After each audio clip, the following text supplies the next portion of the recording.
তোদের হোস্টেলে নাকি পড়াশোনা হয় না, LS3-র সৃজা বলল। থাক দাদা থাক, যথেষ্ট হয়েছে। আপনি কি জানেন আমাদের হোস্টেলের ব্যাপারে? অ্যাটলিস্ট আমাদের হোস্টেলের সঙ্গে LS3 LS4-এর আলোচনা করবেন না, LS4-এর তুলনা করবেন না। আমাদের হোস্টেলের সঙ্গে ওদের হোস্টেলের আকাশ পাতাল তফাৎ, তাই কি না বল? হ্যাঁ সেটাই। তাই তো। ওরা ভোর 3টে 4টে পর্যন্ত পড়াশোনা করতো, আমাদের হোস্টেলের পড়ার পরিবেশটা আলাদা ধরনের ছিল একটা। কীরকম পরিবেশ ছিল?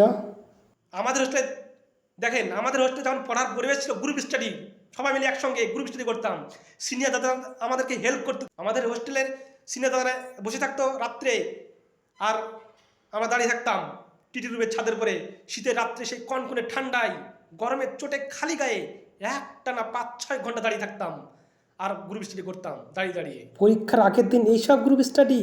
তোদের তো আলাদা আলাদা সাবজেক্ট ছিল। আমাদের একটা কমন সাবজেক্ট ছিল। কি subject? Advance studies in applied ragging management. এটা আবার কি? এখানে কি পড়ানো হতো? এখানে পড়ানো হতো ইন্ট্রোডাকশন দেওয়া, কীভাবে রেসপেক্ট দিয়ে সিনিয়র দাদাদের সঙ্গে কথা বলতে হতো, কীভাবে পড়াশোনা না করে জিআরএফ পেতে হতো ইত্যাদি। কেউ জিআরএফ বা চাকরি পেয়েছে? তো পাবে না। আমাদের হোস্টেলের একজন বন্ধু নিলয় অল ইন্ডিয়া 26 নম্বর র্যাঙ্ক করে জিআরএফ পেয়ে পিএইচডি করছে বর্ধমান ইউনিভার্সিটি থেকে, জানেন?